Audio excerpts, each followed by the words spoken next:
It is time for these comfy, cozy dinners. This is a grilled chicken breast with mozzarella, ham, rice, finished off in the oven.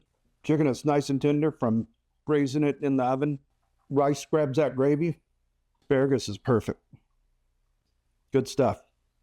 So we're going to eat our chicken with a rice dish. So this is going to be the way we make it here in the States, especially the South. I'm going to start off with melting a couple of tablespoons of butter, about a teaspoon of salt, 1 cup of rice.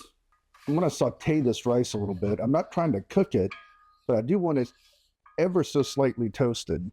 Maybe we'll see it turn here. Maybe you'll just start to smell it. And once I get it nice and warmed with all this butter, I'm going to hit it with 2 cups of water. And then I'm going to cook on simmer for about, for 20 minutes. Smell it starting to toast. I'm going to hit it with 1 3/4 cup of water. So basically a 2-to-1 ratio. I'm going to stir it really good. I'm going to turn this down to simmer.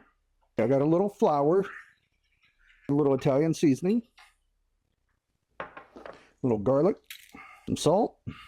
Just a good mix. So I'm not going to use any eggs or anything. I'm just going to dip my chicken in the flour, knock off any excess, and I'm going to fry it up in that pan of butter. And I'm going to add about a cup of chicken stock. I'm going to let this simmer in the oven at 350 for about 15-20 minutes. So to my chicken, I'm going to add some ham. Like this. Good. Freshly grated mozzarella. Continue to bake. A little olive oil, a little butter. And I'm going to add my asparagus. Just a little salt. See how we're looking here. Those are done. Okay, let's do. I want to add the green beans to the side here. Try to make it look all fancy. Then I'm going to pour that gravy right on top of it. Winner, winner, chicken dinner. This is basically pan-fried thin chicken breast with rice and asparagus.